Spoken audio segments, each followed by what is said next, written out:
Now, when we talk about community associations, what we're talking about is something really unique to them because they have three jobs, basically. They have to make sure they enforce the rules, they have to collect assessments, and maintain the association. So when we talk about breach of fiduciary duty, those are the three things that will get them in trouble.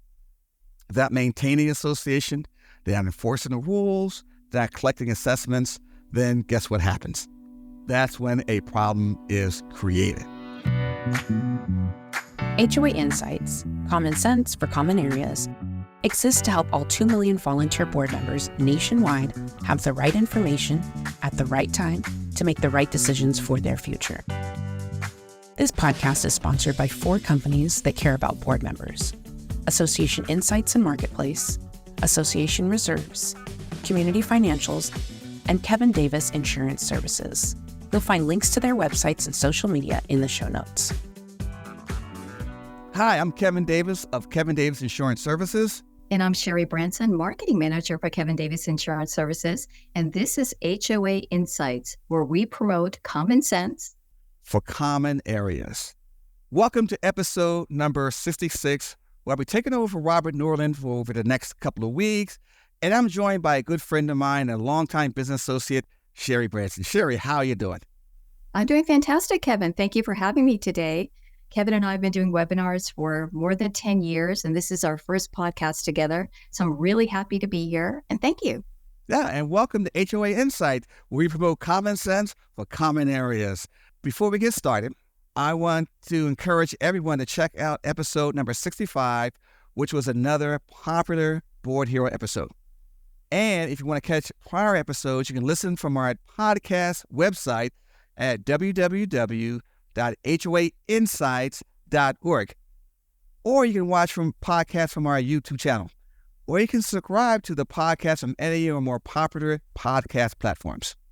Also, if you have a crazy hot topic or crazy story or any question you'd like to address in upcoming episodes, leave us a comment on YouTube, leave a voicemail message at 805-203-3130, or send us an email at podcast@reservestudy.com. So, Sherry, what's our goal today? Kevin, our goal today is to take a look at the pressing trends and the issues that community associations are facing because they're getting hit with larger and larger lawsuits. And we're hoping to offer them a few possible solutions on how to limit those lawsuits and basically save some money, Kevin. Yeah, and yes. And what we're going to really do is, from our background, Sherry and I have been in insurance for many, many years and handling specifically claims against boards of directors. And we see these things, and they can get very, very complicated and become very, very costly. So what we're going to do basically is to give you some tips how you can just lower the likelihood of a claim, and really have a peaceful, enjoyable community association. That's what we really want to do. And how we're going to do it, we're going to start with what keeps me up at night. So whenever I see a claim, I know it's going to be a costly claim, and it's going to really go, I can't believe this is happening. It could have been avoided, okay? So at the end of this thing, we hope you give enough tips to you're not going to stop these claims from occurring, but we're going to reduce the likelihood of a claim. The first we're going to talk about, that first headache that we're talking about, is what I call breach of fiduciary duty claims. Mm-hmm. Yeah, we see lots of those, Kevin. Yeah. Whenever I hear that word, breach of fiduciary duty, costly lawsuit, thousands and thousands and thousands of dollars, okay? Breach of fiduciary duty. It just drives me crazy because these are the kind of claims that could be avoided. They're not that complicated. Can you explain, maybe some people may not be familiar with it. Can you explain exactly what it is? Yeah, when we talk about breach of fiduciary duty, we're talking about the board of directors of community association has a duty to act in a reasonable fashion. They have to act within the best interest of the association without any conflict of interest. They have to do what's best for the association in a reasonable way that any reasonable person would act. The problem comes to play, especially in community associations. We have board members who live in this community association who says, I want to be on the board, and they have an axe to grind, or they want to get some kind of benefit. They want to get a house painted. So they get on the board and say, guess what? It's time to repaint the whole structure because I want to sell my place and we need to repaint everything. So I get on the board. Or something even more sinister is I want to get on the board because my brother-in-law is a landscaper or is a roofer, and I want to hire him. So if you're not acting in the best interest of the association, guess what happens? Yeah, I can imagine what happens. Claims, Kevin. Yeah, Big, yeah, Mhm. yeah.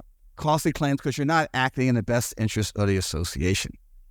Now, when we talk about community associations, what we're talking about is something really unique to them because they have 3 jobs, basically. They have to make sure they enforce the rules, they have to collect assessments, and maintain the association. So when we talk about breach of fiduciary duty, those are the 3 things that will get them in trouble.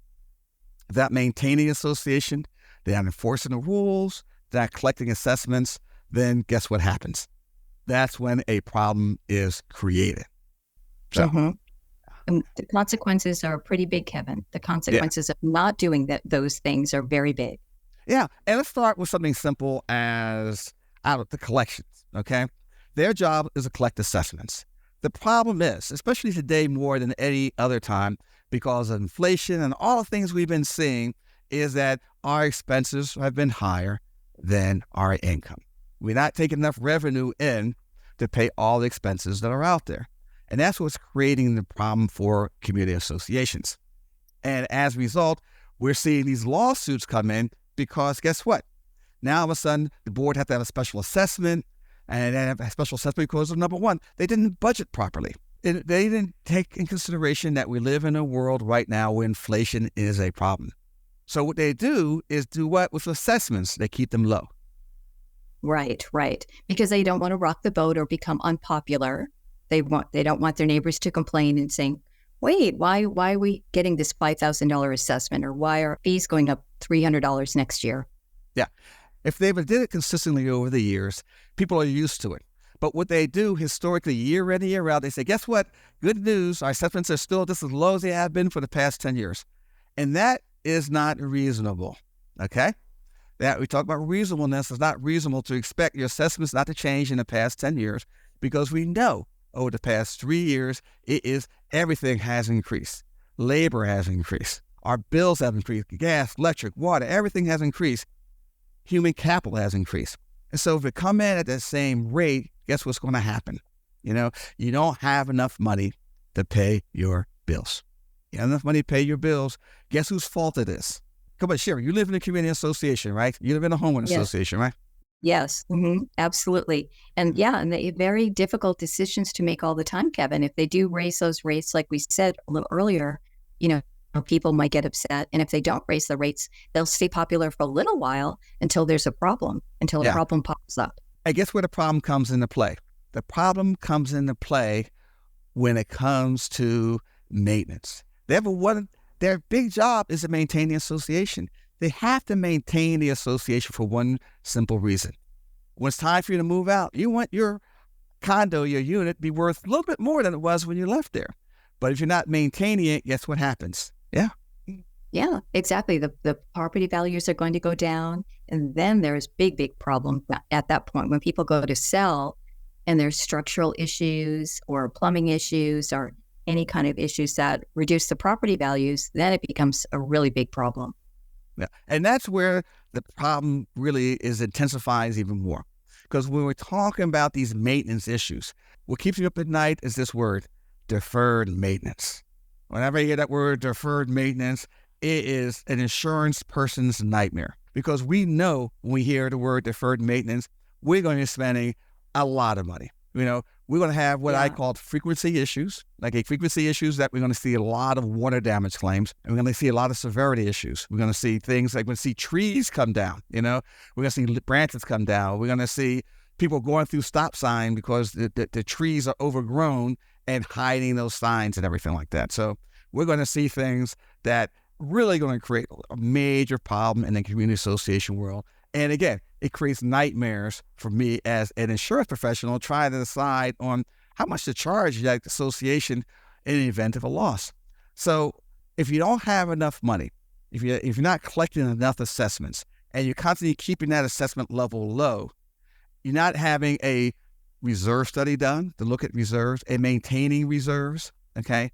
And you're not spending the money that the money you should be spending, guess what happens? It impacts the maintenance. It impacts the day-to-day activity in a community association. Absolutely. And as it goes on year after year after year, Kevin, all of those repairs and maintenance that should have been happening all that time, now it's starting to pile up. And what happens is that you mentioned the word before, structural problems, okay? And you have structural problems, now all of a sudden it goes into a whole different direction because now you find out that the hard way. Somebody comes in and takes a piece of a side apart and sees these cracks in the foundation. Then all of a sudden, guess what you have to do? And you got to figure out, how do we handle those things? And it goes back to, it's a simple thing. You didn't budget correctly. You have your assessments that you kept low for all these years. And now all of a sudden, guess what? You can't afford to move the ball forward. You can't afford to do certain things. You can't afford it. And what happens when you can't afford it? Now you got to decide, where does money come from? How do we do it? There's only so much you can special assess. There's only so much you can raise, your assessments by law. If I come to you, Sherry, because all of a sudden, your homeowner association hasn't maintained a roof for over years, you got a reserve study. You didn't collect the money, or you did collect the money for the reserves, but you never spent it. And now all of a sudden, you have this big, big issue now you're faced with because the board failed to maintain, failed to collect assessments, and now you're talking about something that could have been a small claim. You're talking about from thousands of dollars to hundreds of thousands of dollars. Absolutely. It just gets bigger and bigger and bigger. I just heard a story of somebody from a realtor who, somebody was buying a condo and it wasn't disclosed when they were going to purchase it that there was a $32,000 assessment pending after they closed on the condo. So they ended up backing out of it. So yeah.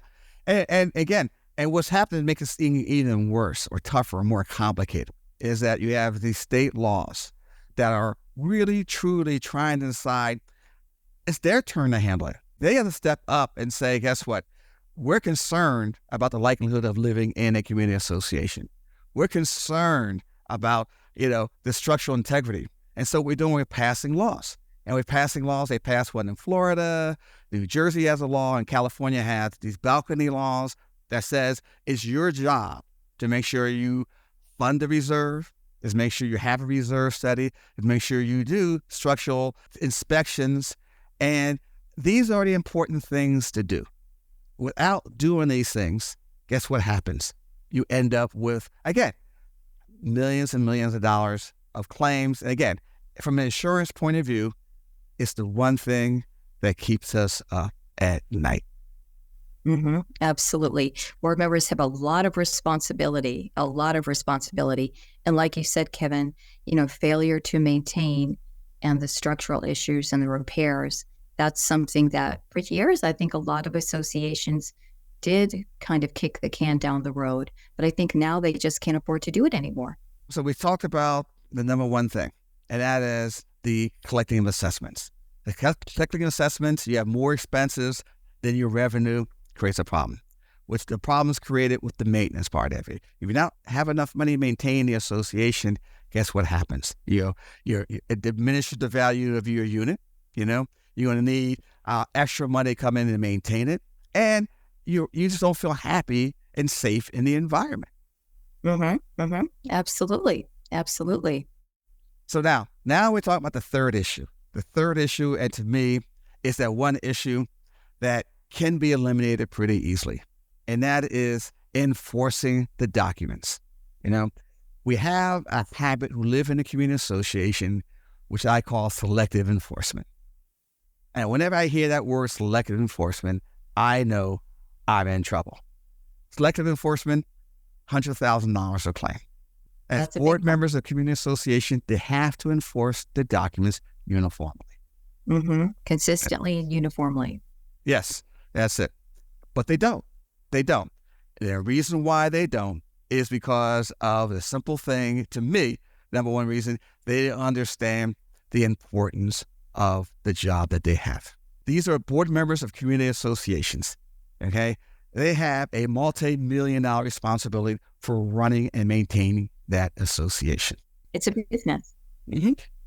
What the problem is, they don't treat it as a business. What they do, they treat it as, hey, we're to get together, and guess what's happening on the news? I can't believe this is what's going on right now, or it's the playoffs or whatever, and they don't look at it as a business. And as a result, they don't treat it as a business. And again, they have a fiduciary duty to treat it as a business, to act in the best interest association. So what they do is selectively enforce the documents. Mm-hmm. Yeah. They selectively enforce them. And what I mean by a selective enforcement is this. I live in an association, and every association, you live in an association, and you obey the rules. There's certain rules you have to obey. If they tell you to take the trash can out, and remove the trash can off the trash after 48 hours, guess what you're going to do? You're going to take it out and you're going to remove it, okay? I'm going to do the same thing.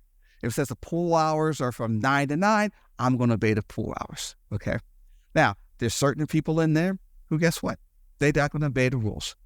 You know, if you can have a pet, but your pet has to be 25 pounds or less, and all of a sudden I move in with 30 or 40 pound pet, guess what? That's okay. I don't care. The rules don't apply to me. Because guess what? I'm a self-made individual, and the rules don't apply to me because I believe rules are suggestions.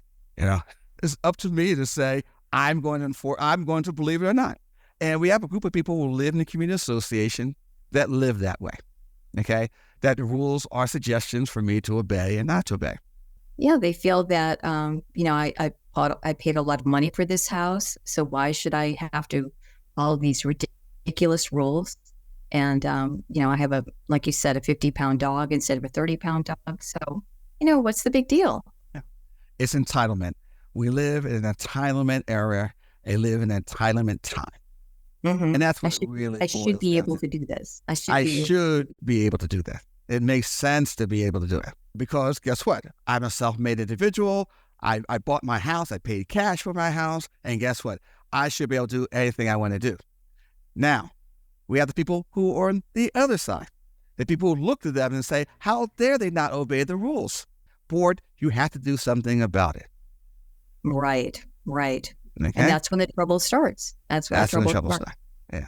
The trouble starts by that one individual who's doing that, and that creates the problem. They go to the board, and the board of directors, they get scared, okay? They operate at fear because guess what? We don't know what to do.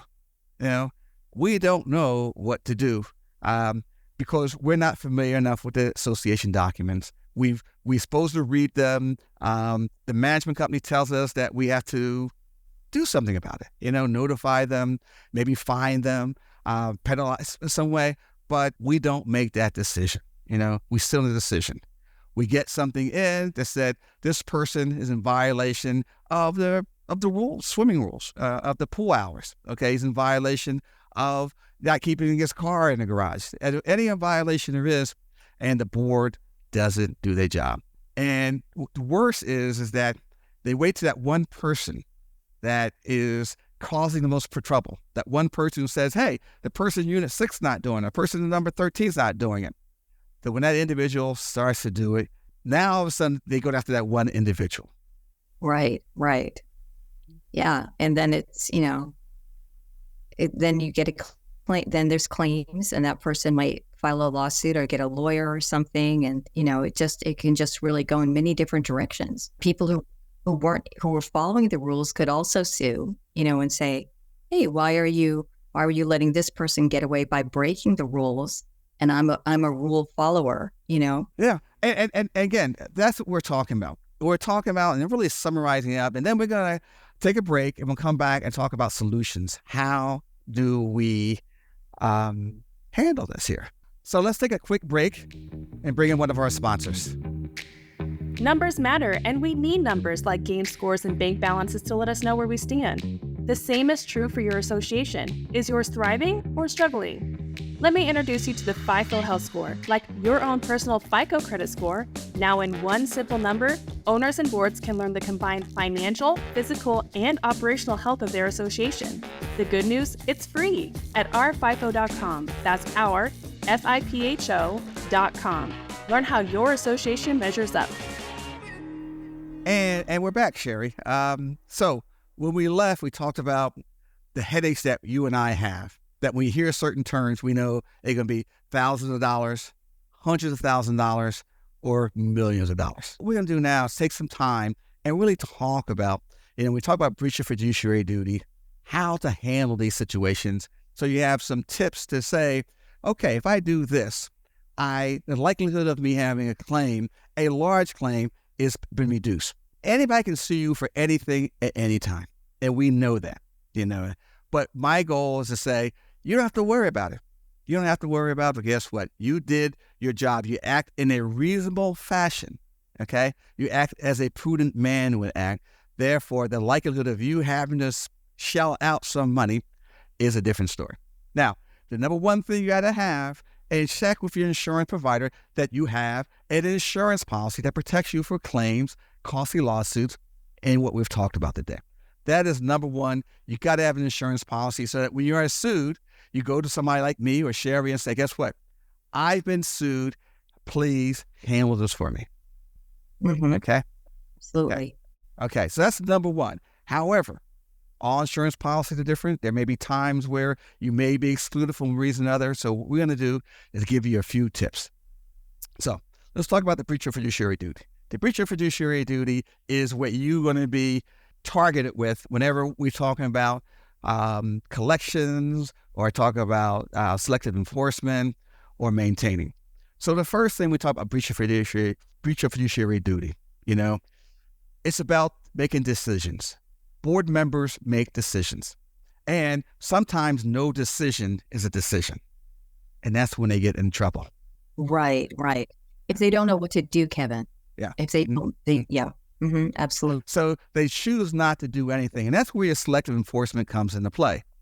If they make a bad decision, it's better than no decision, because a bad decision is a decision that they thought about, and it's a decision that a reasonable person could apply.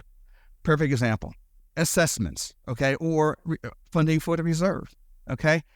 I can live in an active adult community, okay, a 55-plus community, or I can live in a wealthy association and say, guess what? We're going to agree not to fund the reserves, because if there's a problem, I'm going to write you a check out. So we made a decision as a board of directors. We thought about it. We did it without conflict of interest. Nobody's getting anything special about it, but we made a decision. Now, when it comes to a time you go to court, making that decision is a decision. And then when the insurance company come in, the likelihood of them feeling better about it because of decision than no decision at all, because no decision can be compounded. Because all of a sudden we make no decision on the reserve at all. Then what happens is you get unhappy. I get unhappy, so the unit owners get unhappy because we're waiting for a decision to what we're going to do about reserves, and there's no decisions being made. So make a decision, number one, but make an informed decision.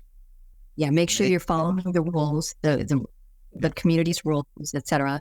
And if the association has an attorney, speak to that attorney. Just make sure that you're doing it right, the right way. And that's the definition of an informed decision. You're following the rules. You're looking at specialists. You're looking at your insurance agent. You're looking at your attorney. You're looking at your accountant. If you bring those people in and say, we decided that we're not going to fund the reserve, and we looked at it, we looked at the rules, we looked at our neighbors in our communities and found out that they're doing the same thing we are operating under. So we made the decision not to fully fund the reserve. Now, you may be in violation of some state laws, so you got to be careful. That's why you have a lawyer. If a lawyer says you can't do it based on state law, guess what has to happen? You got information there, so you got to act upon the information the lawyer says. So if you talk to these people, if you talk to your insurance agent, and they said you should not do it for these reasons, guess what? And you do it anyway, you're not acting in the best interest of the association. Absolutely. So number one is make an informed decision. Mm-hmm. Speak to the experts. Speak to the experts. In fact, that could be number two, experts, specialists in the area. That's a great number two. So you speak to the experts in the area. Yeah, that's number two. You got to be able to do that. And we nailed all those experts in. And the third thing you have to do is remember, it's a business. You can have fun. You can talk about different things. You can talk about the game, Netflix, all those things. But at the end of the day, understand this is a business and your job is to maintain that association. Okay, your job really is to see that the value of your unit increases. So that when it's time, when I want to sell, Sherry, you want to sell, whoever wants to sell in that community, guess what's going to happen? They're happy because you're doing it correctly. Mm-hmm.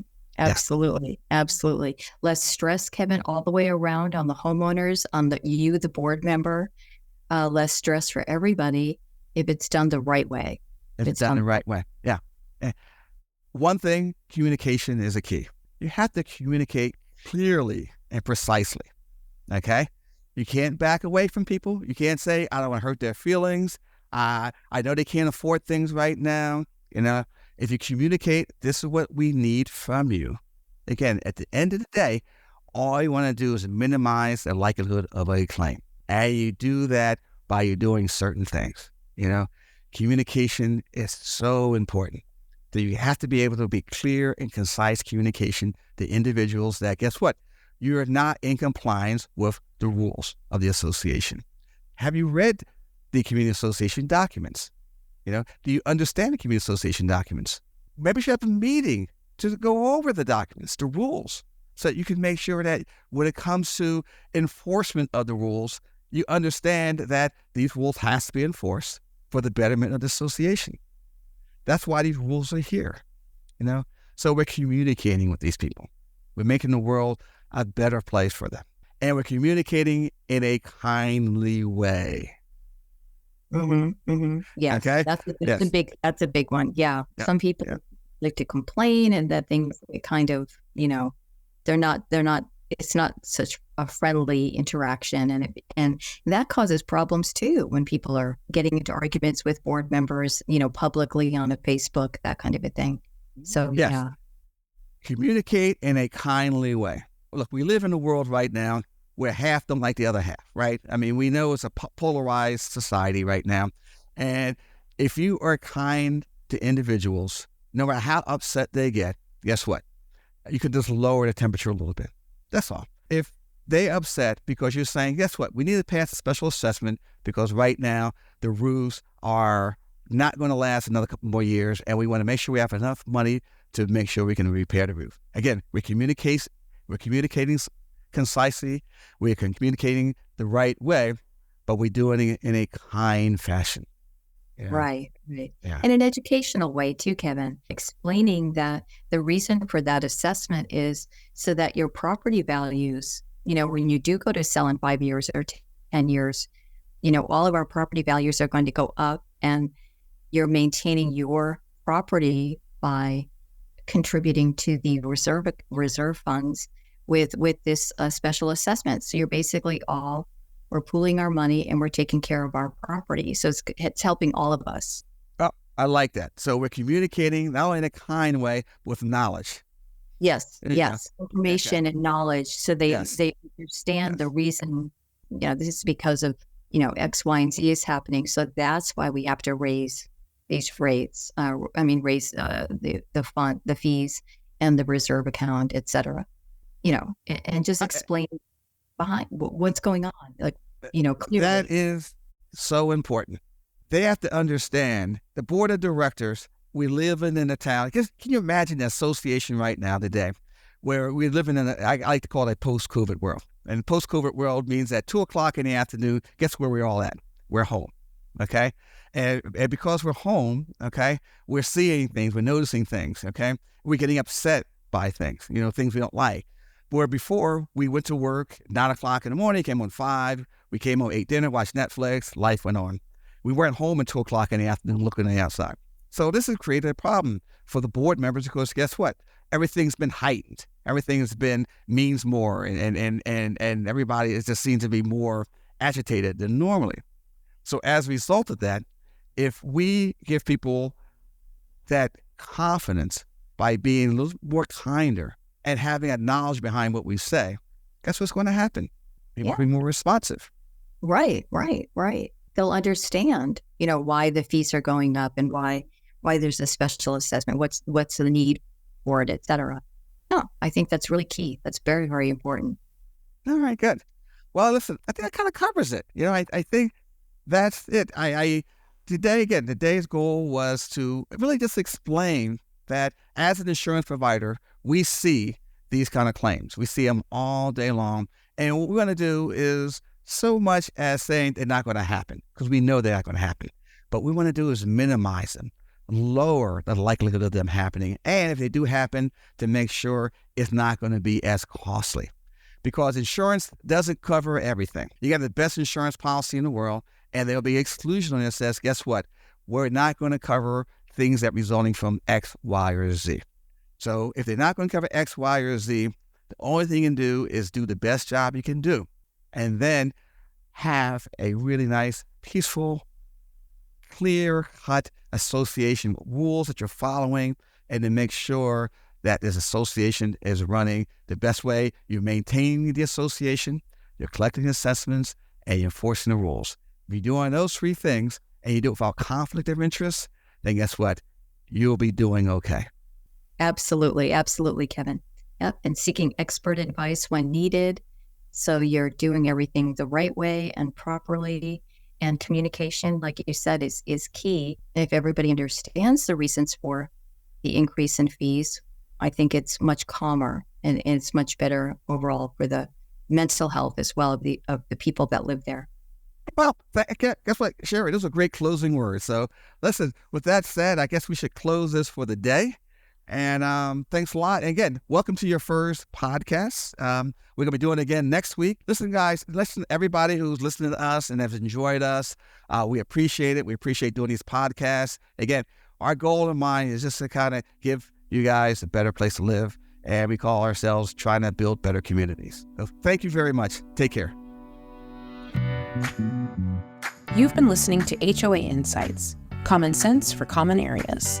You can listen to the show on our podcast website, hoainsights.org, or subscribe on any of the most popular podcast platforms. You can also watch the show on our YouTube channel. Check the show notes for helpful links. If you like the show and want to support the work we do, you can do so in a number of ways. The most important thing that you can do is engage in the conversation. Leave a question in the comment section on our YouTube videos. You can also email your questions or voice memos to podcast@reservestudy.com or leave us a voicemail at 805-203-3130. If you gain any insights from the show, please do us a huge favor by sharing the show with other board members that you know. You can also support us by supporting the brands that support this program. Please remember that the views and opinions expressed by the podcast do not constitute legal advice. You'll want to consult your own legal counsel before making any important decisions. Finally, this podcast was expertly mixed and mastered by Stokelight Video and Marketing. With Stokelight on your team, you'll reach more customers with marketing expertise that inspires action. See the show notes to connect with Stokelight.